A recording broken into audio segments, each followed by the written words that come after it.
Hi guys, here he is, here I am, here we are. Welcome to Talking Ball with Scotty and Sergio. Sergio, my brother, how's things, hey? How's things? G'day, mate. How you doing? Mate, I am good. We've had some really nice weather here. I just got back from the Hunter Valley. I'm not going to lie, I'm a little bit hungover, but the basketball today, we had opening day, both Wait, games hold up. What's the wine? What's the wine? It's in the there's a Hunter. wine that's famous in the Hunter Valley. The Hunter's like quite famous for Shiraz, but Semillon. It's like the Semillon. Semillon. That's Yeah. it. Semillon. Yeah. Beautiful with seafood, especially on a nice hot day, really dry. Goes down a treat. But I had way too many beers. We smashed some beers in the last couple of days, and the basketball has brought. There's no such thing as way too many beers. Yes, true. But the basketball today, I was sitting on my couch feeling sorry for myself, talking with you most of the day, but the basketball has given me some energy. It was great to watch the opening games of the season. We'll get into those in a couple of minutes. But on today's podcast, guys, we're going to finish our team analysis. It's the last 6 teams. We're going to talk about the Portland Trailblazers, the Sacramento Kings, the San Antonio Spurs, the Toronto Raptors, the Utah Jazz, and the Washington Wizards. But let's go around the league. There's always a bit of news. It seems to be James Harden can't stop getting into the news. Today, we found out that he's been arguing with teammates and even threw a ball at the head of, I think, one of their rookies, Jayshawn Tate. Come on, James Harden. What are you doing, mate? Picking on a rookie. What is going on? This guy, I love that even rookies are snapping at him. That's the kind of respect that he's earning right now. He's losing respect. Like, we're talking about one of the greatest scorers ever in NBA history, and I don't think a lot of teams, like, he's losing the teams that want to pick him up and trade some of their valuable pieces for him because he looks like a cancer in the locker room. And at the end of the day, you know what he's doing? He's ruining it for everyone, for the players as well, because the players in the NBA have a lot of power, which is great, because, as opposed to like the NFL or other leagues, they just get shipped off and traded without much say. And the NBA is a league where the players have more power and have more say. But then you have issues like this where Harden's ruining it for everyone. Yeah, it's frustrating to watch, and they're trying to get rid of him. Apparently, there was a couple of trades in talks with the Rockets and the Nuggets, but Denver, I believe, didn't want to put Murray or Michael Porter Jr. in those trades, so they went nowhere. But good on Denver. Stay pat. Yeah, same thing that I was thinking with Miami. I was so happy that Miami just evacuated that whole situation. Oh, Miami definitely wouldn't have worked. But I think we've spoken about that before. But today, Serge, let's get into it. The first proper day of the season. We were so pumped. First game in Brooklyn, the Golden State Warriors against the Brooklyn Nets. And it was 40-25 after one quarter of Brooklyn, and Golden State just got blown out the rest of the game. Yeah, I was surprised, but also Draymond is very important, and people forget, already missing play, although, Golden State was off. Everyone was off. The shooting percentage was abysmal. Yeah. They lost this game.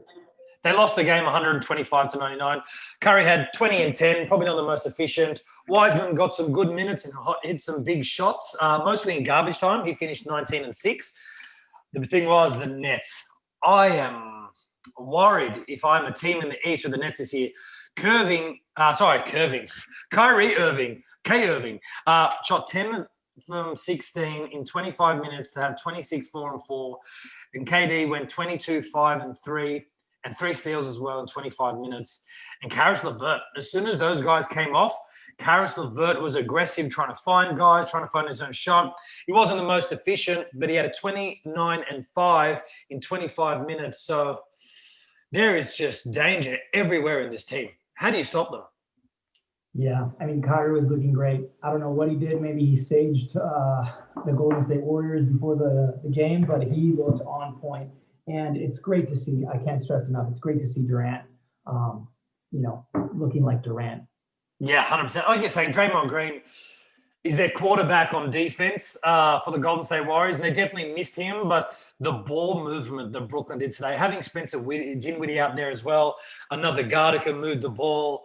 DeAndre Jordan played pretty well as well. I was a little bit surprised that he got the starting nod, but they looked really good, man. They looked really good. And I know it's the first game of the season and it's easy to overreact, but I mean, for everyone listening, you can't forget that last year, Kyrie was missing for a big part of the season and Durant was not there.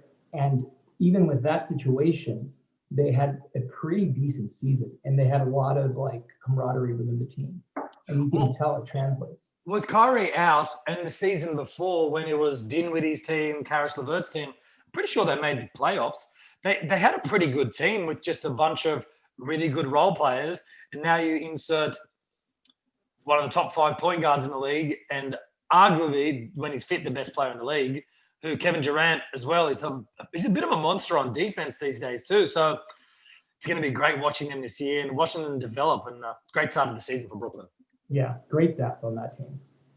Following that, we had the showdown at Staples Center between the Lakers and the Clippers. The Lakers were given their rings. We've had a chat about this before. I feel like this happens every year for the team who wins. They get their rings, they see their family, they all share a big hug, and then they have a stinker on opening night. So I'm going to vote that they have to change that because it happens way too often that the emotions get into the players and they end up losing. So it ruins the whole award ceremony. I think they should do it just on another day or night or moment because I've seen it way too often that the teams lose.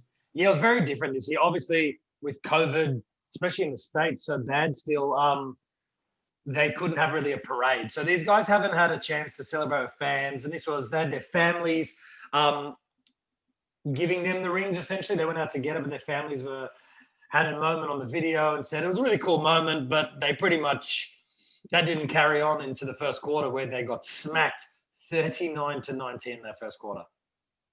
Yeah, the Clippers came out with a fury. But that's I might have called that on our last podcast, maybe. They have something to prove, and you could see it with Paul George. Paul George put up great numbers today, and I was watching the post-game interview, and what he said is how he has to play. He has to let the game come to him, not force it. The guy's a good shooter, and he has to stop stressing and just play his game. Stop thinking. He's such a smooth scorer when you watch him. He the way he slithers around pick and rolls defensively as well, but on offense, it's beautiful to watch. And he's an amazing player. He had a great game today. The final score in that game was 116-109. Paul George had 33, 6 and 3. I think he went 5 of 8 from deep. Kawhi didn't have a particularly efficient game. He had 10 from 26 for 26 points. And Ibaka had a lot of shots, 26 shots. And he's usually a pretty efficient scorer. So he was just looking for his shot. Ibaka had a nice, efficient 15 and 6, I think on 6 or 7 shots, most of those coming from deep. He's a great. I think we were talking about this before. Ibaka is going to be pivotal in the Clippers' success this year. Yeah. He started at center today. I was a little bit surprised. Zubats actually had a pretty good game off the bench as well. Nicholas Batum started out of kind of nowhere. He looked great. The guy's been sitting on the bench for most of the last couple of years. I don't know if he's been injured or just not playing for the Hornets. But, I feel he'll find a role off the bench. I don't think he's going to be starting for too long. Yeah, I was surprised. LeBron, apart from rolling his ankle a little bit, he should be okay. He had a pretty inefficient 22, 5 and 5 in 28 minutes. And AD had not his best game either, 18 and 7. Trez probably was their best player today. 17 and 10, had some big offensive rebounds to try and keep them in the game, especially in that third quarter once it got tied. But I think the silver lining for the Lakers today was watching Schroeder play with Montrez. Yeah, and Dennis Schroeder started. That's what he wants to do. But at the same time, you kind of have to defer a little bit to AD and LeBron when you're starting. But when he's on the bench, that two-man game between him and Trez, it looks really good. Kind of look what Lou Will and Trez had last year. Yeah. I look forward to seeing those guys. Well, that was the first night of games. As I said, we'll have a chat about this right at the end of the show, but Sergio and I had a cheeky bet on our last podcast to pick both the games today. We both picked the Nets. They smashed the Warriors. Serge went to Clippers. I went to Lakers. Didn't go work out so well for me, so even though I'm hungover, the bet's a bet. I'm going to be having a nice big shot of tequila at the end of this podcast. Thank you very much, Serge. But let's move on, guys. Now the season started. This is our last pod. Let's get through the last 6 teams. Let's kick off with the Portland Trailblazers. Last year, they finished 8th in the West. They actually had to play the play-in tournament to get in. They finished 35-19. Their coach is Terry Stotts. Their GM is Neil Olshey. Let's go through the guards quickly. Gary Trent Jr., Damian Lillard, CJ McCollum, Rodney Hood, and Anthony Simons. Their forwards, their rookie, CJ Ellaby, Keldon Blevins, I can't read my writing. He's on a 2-way contract. Nasir Little, Zach Collins, Derek Jones Jr., and Robert Covington. And then up front, they got Enes Kanter, Harry Giles, and Yusuf Nurkic. Let's assume that they're not going to be under 50% this year in the total. I can't imagine. They got deep this year, Portland. Yeah, this team only got better. So they're definitely going to be in my top 4. Covington's a good addition. Derek Jones Jr. is a player that's evolving year to year. This team is going to be something to watch. They could creep up there second, third, who knows? Yeah, we know what comes out of their backcourt. Damian Lillard and CJ McCollum are 2 of the best, apart from maybe Clay and Steph when they're fit, probably the best scoring backcourt in the league. Gary Trent Jr. played pretty well last year, got some really good minutes. Hopefully he can improve a little bit as well. But they're getting Rodney Hood back, who wasn't there in the bubble. Robert Covington, I think, is the greatest addition for this team. They were 28th last year in defense, Serge. 6th in offense, 28th in defense. We talk about this most years. You can't really win or compete unless you're at least middle of the pack defensively. For sure, because, during the regular season, you can get away with it, but you have to buckle down during playoffs. And, yeah, this team needs to improve there if they really want to move forward into, the conference finals. Yeah, as good as Damian Lillard and CJ McCollum in offense, they're not particularly good on defense. So you need some really long wings, like a Robert Covington, a Jones Jr., to cover up some of those mistakes. And obviously Nurkic is going to be fit this year, fingers crossed. And when we saw him in the bubble last year, even after a year out, he looked really good, Serge. He looked very good. I think he needs to improve on defense as well. But, yeah, he's going to definitely be a bigger piece of this regular season.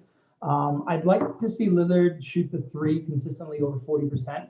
I think last year was the first year he actually accomplished that because he shoots quite a bit of them. So, yeah, something to see improvements or even players like Lillard. Yeah, I'll be interested to see if there is a trade out there. I don't know who they'd trade. Maybe Zach Collins because they haven't extended him. But the biggest question on this team for me is that they need another point guard. Anthony Simons is their only backup point guard. This is, I think, his 2nd year. He didn't show a hell of it last year. They're obviously hoping for a bit of improvement. But you just need someone to take the pressure off. Rodney Hood can do that a little bit, but you just need a guard, someone just to go out there and set up other teammates. For sure. Because Lillard's mostly, he takes a lot of shots, so he's not your traditional point guard. Yeah, hopefully. And Enes Kanter and Harry Giles as their backup centers. It's Harry Giles, super athletic. Enes Kanter, a little bit the opposite, but he's a great rebounder. He's a great finisher around the rim, sets good screens. So they've got a deep team that can play a couple different ways this year, especially in the front court on the wings. But I agree with you. They could trade for one more piece and really be a threat. Yeah. It'll be interesting to see. I think we'll have a chat in our next pod where we're picking every team really in the top 8 or top 10, but they should be somewhere in the middle of the Western Conference. They'll be there somewhere. They'll win plenty of games next year, the Portland Trailblazers. According to Charles Barkley, they're going to go second. I love Charles Barkley, but he has the craziest predictions. I think on the show on TNT, what's his name? Sorry, the host. Bernie? Yeah, Bernie. He writes every dumb, or not, I'm not going to say every dumb thing, but everything that Charles says, puts on a post-it note, keeps it for later. Some of the stuff that he says at the end of the season is like, how did you play basketball? How do you know anything about basketball? Yeah, it was nuts. I think he just throws it out there. But I don't know. Portland's an exciting team. He was calling them to compete with the Lakers, but I don't know. Yeah, well, we'll see plenty of Portland this year. I'm sure they'll have plenty of games on ESPN and TNT. Let's move on, Serge. Let's stay in the Western Conference. We have the Sacramento Kings. Last year, they finished 31-41 for 12th in the West.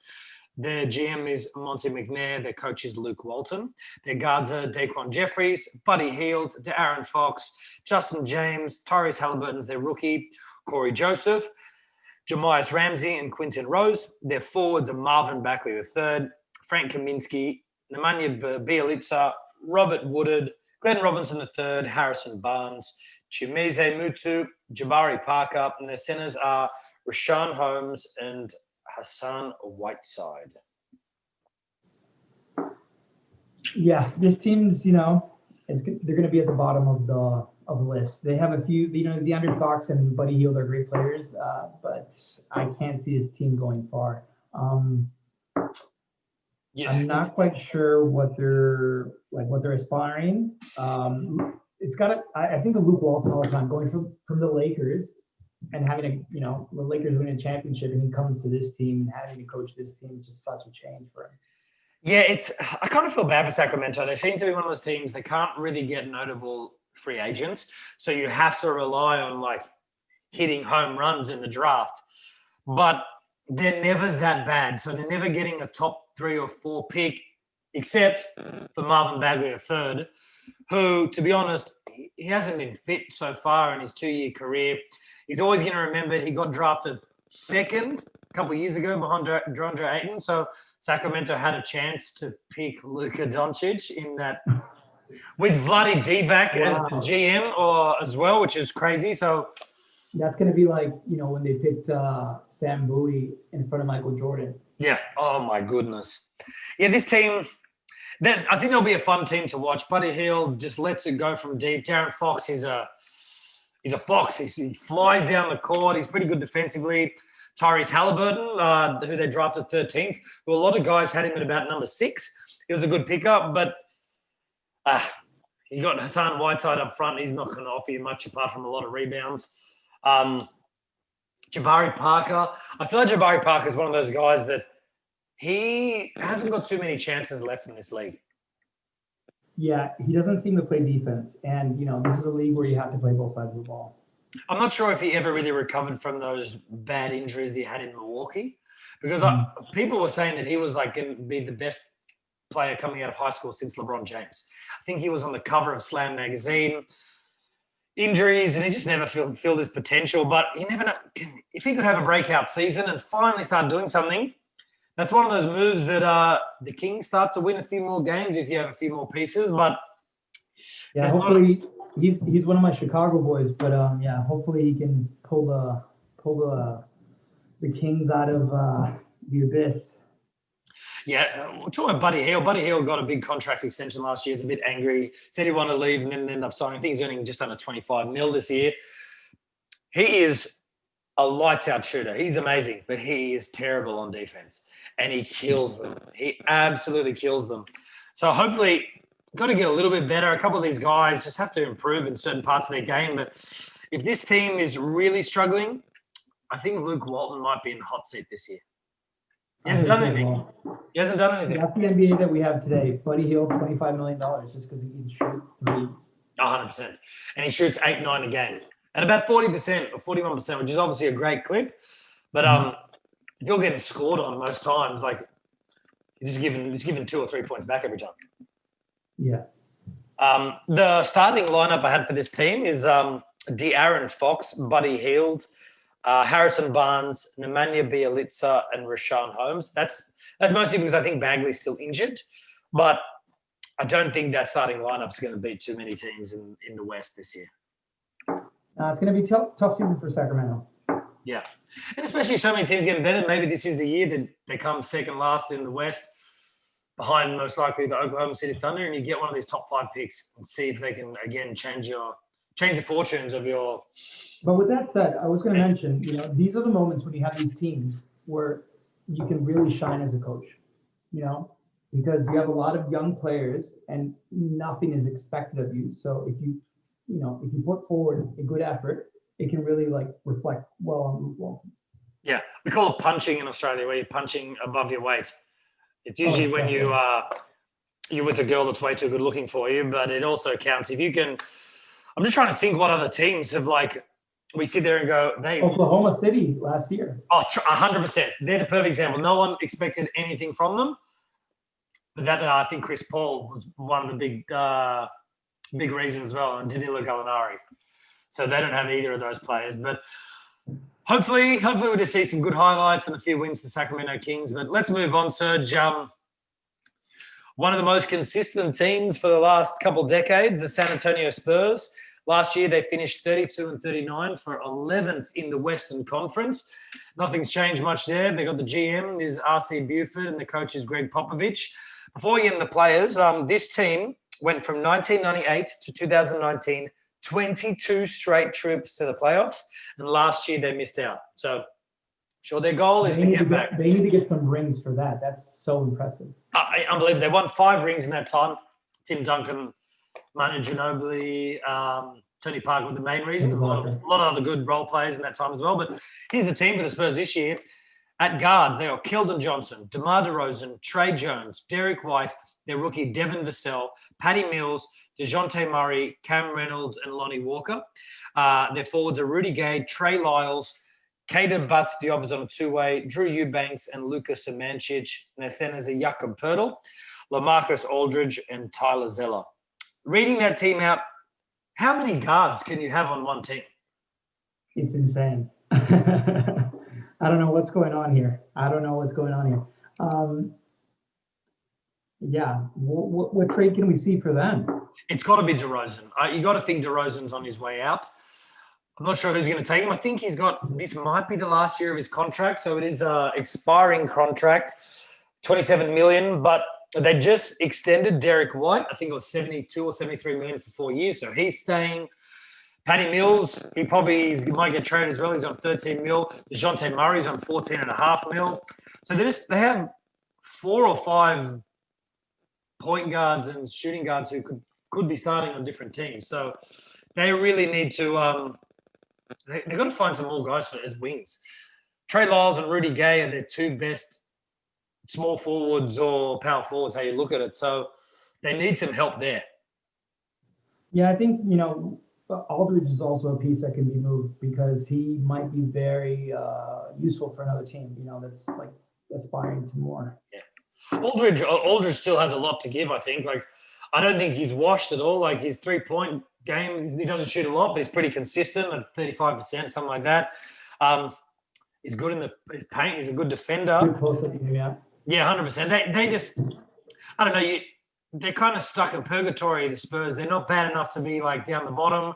They probably can't make the playoffs this year, but you never know. Greg Popovich is, maybe with Phil Jackson, one of the top coaches ever, and he seems to squeeze every ounce of every player in these squads to get the best out of them. And it wouldn't surprise me if the Spurs are in that 9-10 looking to make the play-in this year. Yeah, I mean, with Popovich and, Buford has an eye for talent as well. So they're always picking players out of nowhere and bringing them to actually be starters. So with this team, there's a reason why they made it so many years consecutively to the playoffs. So, the Spurs, they're on the outside looking in. I agree with you on that side. I've got their projected starting lineup as Derek White, DeJounte Murray, DeMar DeRozan, Rudy Gay, or LaMarcus Aldridge, a power forward, probably Aldridge, and then Jakob Poeltl, who they've invested a bit of money in. I think he'll probably start at center this year. Yeah. Yeah, we'll see. The Spurs just 11th in the West is pretty much where I think they'll end up again this year. Yeah. Hopefully, I mean, they could shoot for 10. 10 would be good for them. So they could, That's fingers crossed. Let's move to the East. The top of the East last year, second in the East at 53-19. We had the Toronto Raptors, who this year will be the Toronto/Tampa Bay Raptors. It seems they'll be playing most of their games down there because of obviously travel conditions between the States and Canada. Their GM Masai Ujiri, coach again Nick Nurse. Their guards are Kyle Lowry, Norman Powell, Malachi Flynn's their rookie, Fred VanVleet, Patrick McCaw, Matt Thomas, Jalen Harris on a two-way, Terrence Davis. Their forwards are OG Anunoby, Henry Ellenson, Pascal Siakam, Yuta Watanabe, Stan Johnson, Alize Johnson, Chris Boucher, DeAndre Bembry, and O'Shea Brissett, and then Alex Len and Aaron Baines are their centers. They were pretty good last year again, and they rely on defense a lot this year, but it might be a bit different without Serge Ibaka and Marc Gasol anchoring that front court, Serge. Yeah, and besides the fact that, they're going to be in a different country away from, I don't know what's going to happen with their families if they're moving temporarily. There's a lot of factors that can be detrimental to the Raptors playing in Tampa. This team is well coached, and they do have the same championship base. So, last year everyone thought that they were going to not be contenders without Kawhi, and they surprised. Yeah. It wouldn't surprise me if I don't think they're going to be second in the East this year.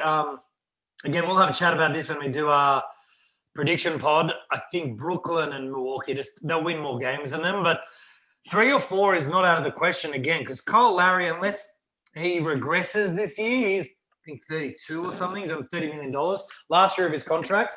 Unless he really badly regresses, that Kyle Lowry and Fred VanVleet backcourt is as good as nearly any backcourt in the league, especially defensively. 100%. This team's very solid. I'd be like looking this season to see how Lowry goes, because I think he's getting up there. His mileage is adding up. So, I don't know if he's going to be the same player 2 years ago.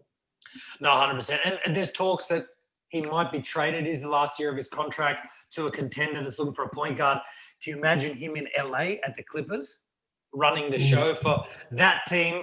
Get rid of Pat Bev and put Kyle Lowry in that team. Probably have to get rid of a few more players as well, but that starting lineup is devastating. That would be perfect. That's exactly what they need. They need a floor general. Yeah, they've had so much growth from within the team.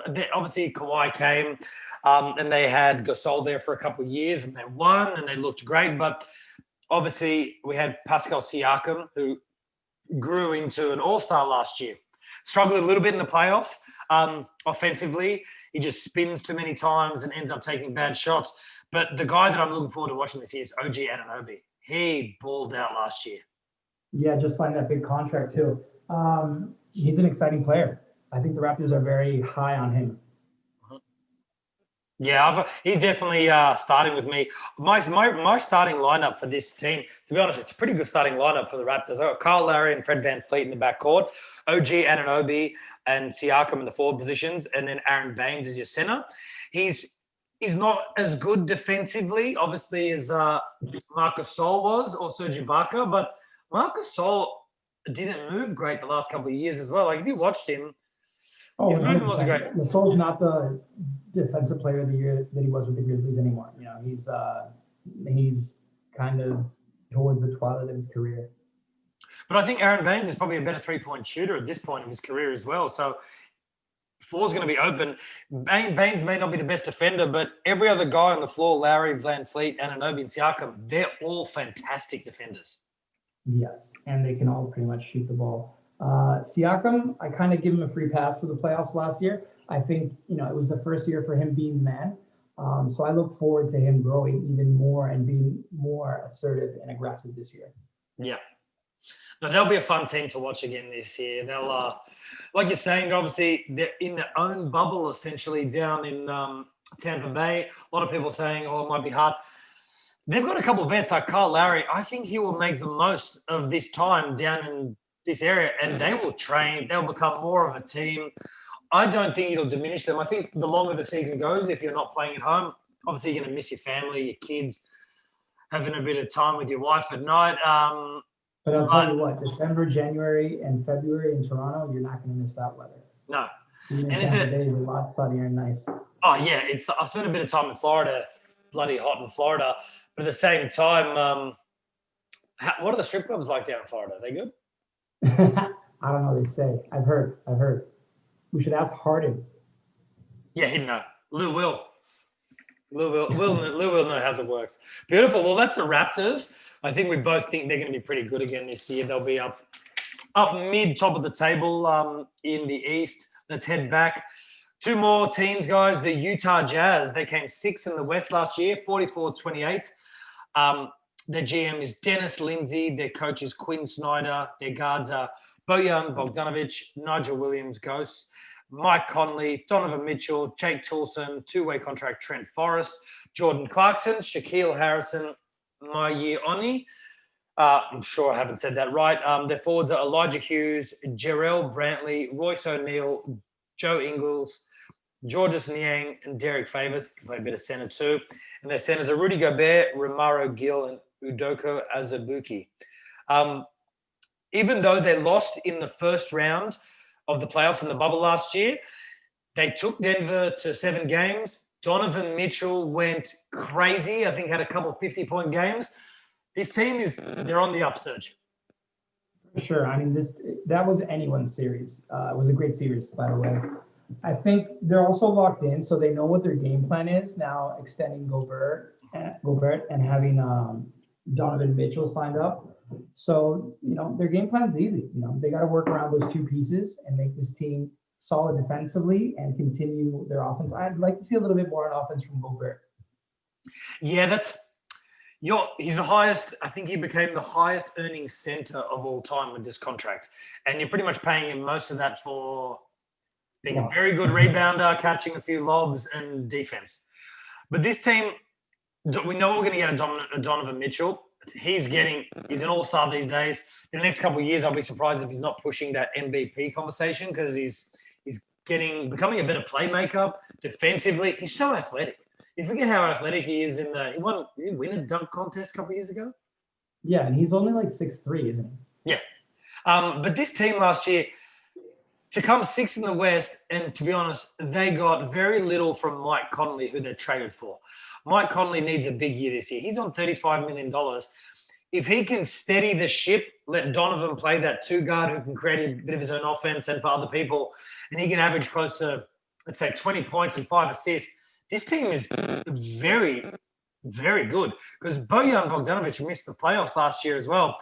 And he averaged 20 points a game on 43 or 44% shooting. So this team is so hard to stop when Mike Conley is pretty much playing well.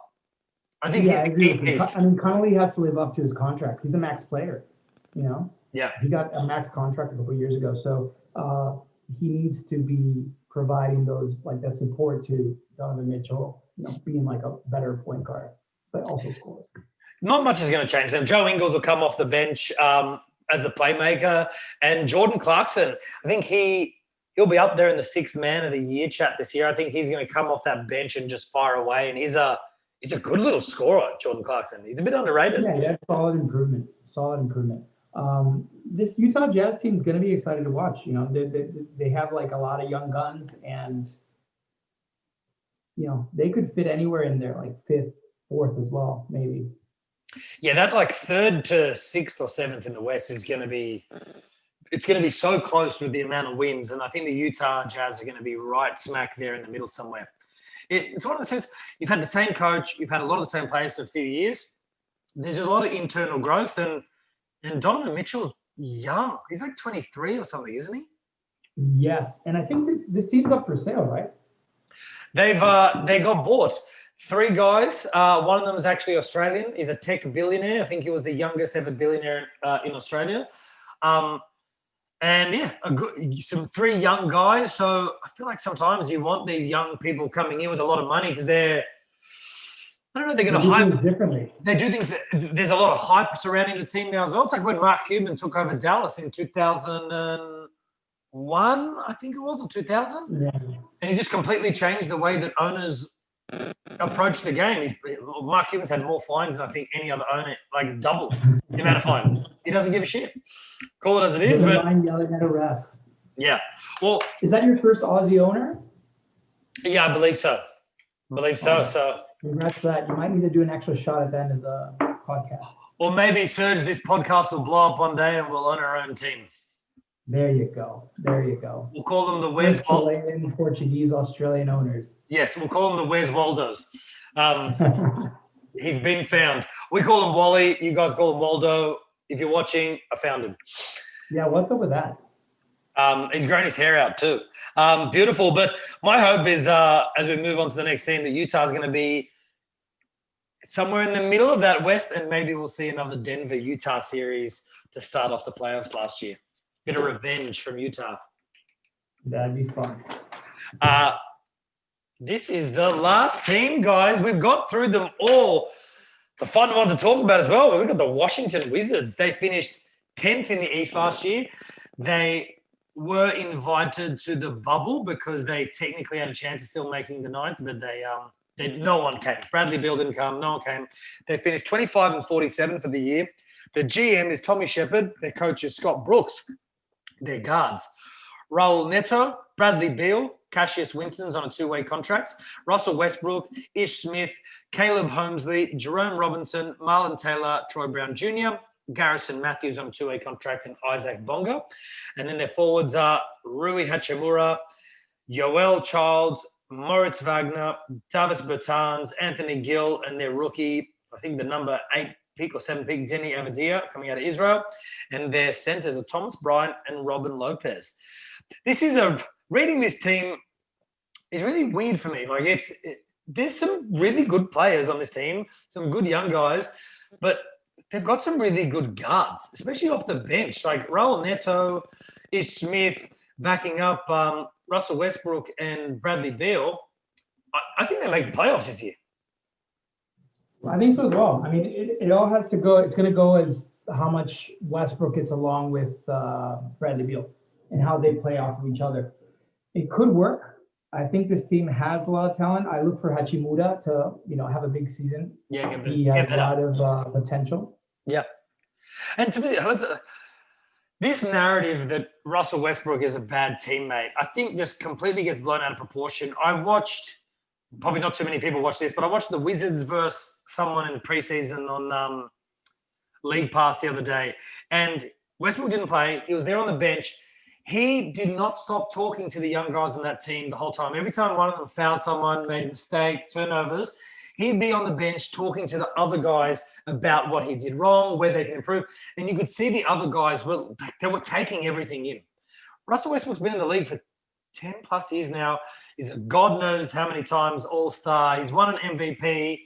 And a lot of people say he stat chases. But at the same time, you can't stat chase and be an MVP. You have to win your team games. You have to be dominant. And I think this is a sneaky. I'm pretty sure that 450 players in the NBA couldn't stat chase their way to averaging a triple-double for 3 years. I mean, that's crazy no matter how you look at it. I think Westbrook gets a bad rap, and the guy gives it his all. He's like a hard-nosed player. He trains hard. And yeah, he goes a million miles an hour, and sometimes there's turnovers and he's a bit erratic on his shot selection, but the guy is a good influence, and I think he's a winner. He's been on winning teams, so I think for the Wizards, it's a toss-up. This is another team that you're going to look at, and it could go well, but also you could have Bradley Beal asking for a trade mid-season. Yeah, that's a question. Can Russell Westbrook and Bradley Beal play together? Russell Westbrook, everyone knows, had trouble playing with James Harden, but it seems like a lot of people are having trouble playing with James Harden, Chris Paul as well. I think he'll have the ball in his hands a bit more, and they'll share it a little bit more. The worst thing about that the Russell Westbrook and James Harden fit was both of them just wanted the ball. They both just stood in the corner waiting. Like, you don't do that. Bradley Beal, I think, is a bit better player. Like, he'll cut. He will look for other things to do, set back picks. I really hope this works. Like, I kind of feel bad that Westbrook's reputation has been tarnished the last couple of years. But I'm looking forward to watching this team play, especially Denny Avadia. He looked great. I'm sorry, I keep saying he looked amazing in the first preseason game. I think he had 15 points, 6 of 6 at the half. I don't think he played too much in the second half, but he looks really good. He's got a good passing game. If you can have another playmaker at the small forward position, I'm looking forward to him having a big year, whether it's starting or coming off the bench. I'm not 100% sure, but he can shoot. They've obviously got Davis Bertans, who got himself a big contract. He can shoot. If he can shoot 40+% on 8 or 9 shots a year, this offense will be humming. Yeah, they have a lot of options. Let's see if they gel. Like you're saying, Rui Hachimura, he needs to get better. So does Thomas Bryant. He's looked really good in his first couple of years. If he can take another little step as their starting center, the defense gets better. There's a few more options, but their starting lineup, Serge, I've got Russell Westbrook, Bradley Beal, Davis Bertans, Rui Hachimura, and Bryant as their center. Is that what you're looking, or can you see someone else cracking into that starting lineup? No, I think you're right. I mean, Denny could pop in there, but I don't think he's going to start at the beginning of the season. No, I think he'll work his way in there. Beautiful. And that's every team, Serge. It's taken us 5 podcasts to bang out 6 at a time, but we finally got there. Just before we finish, guys, thank you again for listening to Talking Ball with Scotty and Sergio. I want to give a quick shout out today.